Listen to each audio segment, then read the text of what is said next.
ሰላም ጤና ይስጥልኝ የተከበራችሁ እንዴት ናችሁ? ዛሬ እዚህ ኤፕሪል 17 ነው 2026 አገር ቤት ሚያዝያ 9 መሰለኝ 2018 ካልተሳሳትኩ ጠዋት ነው አገር ቤት። እግዚአብሔር ልብ ይስጥህ ወንድሜ ሱራፌ ነብይ አይደለም ነብይ ስላለው ነብይ አይደለም። ሰላም ላንተም ለቤተሰብም ይሁን ወንድሜ። የምን ዘንዶ ነው? ሲጮህ እኮ አልሰማንም። የ4 ኪሎ ዘንዶ የተገለጠ የለም ወይ መጥቶ የጮኸ እኔ ነኝ የተመታሁት እኔ ላይ ያለው ዛር አልሰራ አለ። በወንድም ሱራፌል አልፎ የእግዚአብሔር እሳት አቃጠለኝ ብሎ ሲለፈልፍ አልሰማንም። የተቀረጸ ቪዲዮም የለም። አሁን ደግሞ መተህ አርቲስቱ መብቱ ነው እንዴ? አርቲስቱ መብቱ ነው የራሱን የሙዚቃ ስራ መስራት። የዘፈን መንፈስ ካያችሁ እኔ መንፈስ አይተናል። የገሌ መንፈስ ምትሉ መንፈሱን መብታት አለባችሁ፣ መታችሁ መጣል አለባችሁ። እድሜ ደግሞ አሁን የኢንተርኔት ጊዜ ነው፣ የቪዲዮ ጊዜ ነው። መታየት አለበት። ዝም ብላችሁ የገሌ መንፈስ አለ የገሌ መንፈስ አይባልም። ሐዋርያት አጋንንትን በኢየሱስ ስም እያወጡ ነው እየተንቀሳቀሱት። ኢትስ ቪዚብል ይታይ ነበረ። ዝም ብላችሁ የሆነ መንፈስ አትበሉ ፕሊዝ። ሱራፌ የዘፈን መንፈስ የሚባል የለም። አሁን ቴዲ አፍሮ ነው ገና የታየ። ስንት ዘፋኞች አሉ ኢትዮጵያ ውስጥ። እነሱን ለምን አልገሰስክ አይባልም። ህዝብ ፊት የሚቀርብ ነገር ታስቦበት ነው። የኢትዮጵያ ህዝብ የከበረ ህዝብ ነው። በጣም ያስቁኛል። ኦርቶዶክስን የመንካት ደግሞ እኔ እንጃ። ኦርቶዶክስን ማለት የመገዳደር ምንም መብት ያለ አይመስለኝም። የኢትዮጵያ ኦርቶዶክስ ቤተክርስቲያንን ዘፈንና ዳንስ የት ነው ያለው? እውነት እንናገር። ዘፈን ያም ዳንስ ቅጥ የሌለው እንደ ካንጋሮ የሚዘሉ ሁሉ አላየንም እንዴ? እንደው አሁን እንደው አያሳፍርም እንዴ? በእናታችሁ እንደው ጊዜና ሰዓት እንኳን ጠብቀን ቢሆን ምናልባት ገለባው ተንጓሎ ፍሬው ብቻ ከቀረ በኋላ ካለ ወደፊት ብንመሰክር አይሻልም? ገለባ ብቻ ነው አሁን እኮ ስፌዱ ገለባ ነው የሞላው። ገና እኮ ያበጥረዋል። ገና ገለባን ወደ ሰዓት ፍሬውን ወደ ጎተራ እኮ ገና ይከተዋል።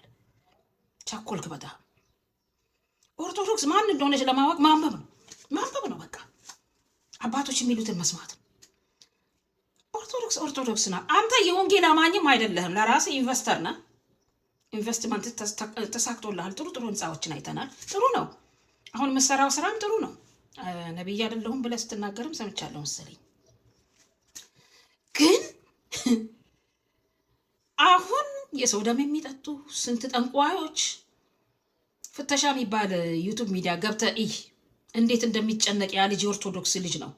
በመናፍስት ባጋንንት እያለቁ ያሉትን ሰዎች ለመታደግ እንዴት እንደሚጨነቅ የህግ ስራ ነው የሚሰራው እሱ። የጋዜጠኝነት ስራ ይሰራል። ኢትዮጵያ እንዲህ አይነት ልጆች ናቸው የሚያስፈልጓት። ሰሞኑ እንደውም ደስ እያለኝ ነው። ህግ እየተከበረ ነው። ህግ አስከባሪዎች መጥተው በፌስቡክ ላይ እየተናገሩ እነሱ ናቸው የኔ ወንድሞች፣ እንዳንተ አይነቶቹ አይደሉም። ሌላ ብዙ የሰማሁት አለ። እዚህ አሜሪካ መጥተህ የማይሆን ነገር በአት የተናገርከዋል።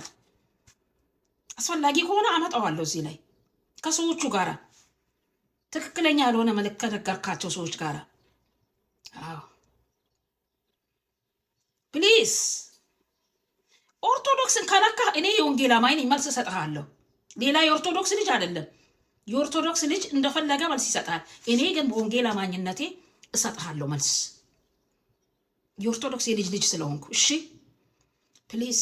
የዘፈን መንፈስ ምናምን የምትለው ነገር እስካሁን የጮኸ ነገር የለም።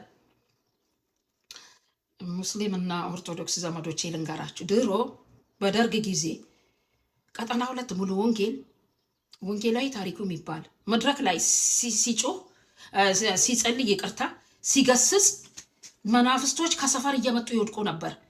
ከኔ በላይ እነሱ ይመሰክራሉ። ሌሎች ህያው ምስክሮች አሉ። እኛ የታመመ ዘመድ እንኳን ሲኖረን እኛም ቸርች አለን እኮ፣ ግን እዛ ትንሽ የእግዚአብሔር ኃይል በጣም ይገለጣል። እንሄድ ነበረ። ከዛም ሄደ ብትማር ጥሩ ነው። ቅዳሜ ቀጠና 2 አጋንንት እንዴት እንደሚወጣ አጋንንት እኔም ያወጣሉ። ማንም አማኝ ህፃናትም ያወጣሉ። የሰንበት ተማሪዎችም ያወጣሉ። ምክንያቱም ስልጣኑ የኢየሱስ ነው። የልጅነት ስልጣን ከተሰጠን በኋላ እባብና ጊንጡን የመርገጥ ኃይልና ስልጣን ተሰጥቶናል። ፕሊስ አትጎርሩ እየመጣችሁ የኢትዮጵያ ህዝብ ላይ አፋችሁን አትክፈቱ። እኔ ነብርና አንበሳ ነው የምሆነው። እግዚአብሔር እድሜና ጤና ይስጠኝ እንጂ ነብርና አንበሳ ሆኜ ነው ከዚህ በኋላ ኦርቶዶክስን የሚነካን ሰው መሬት ማስቀምጠው። ለምን አግባብ አይደለም። ከተጠራ ለወንጌል ወንጌልን ተናገር። በቃ ወንጌልን ተናገር። ነብይ አይደለህም ሲጀመር። ሴት ነብይም የላችሁም። እግዚአብሔር ማስተዋል ይስጣችሁ። እግዚአብሔር የምሕረት ጊዜ ይስጣችሁ። ለእኔም ልብ ይስጠኝ። ተባረኩልኝ።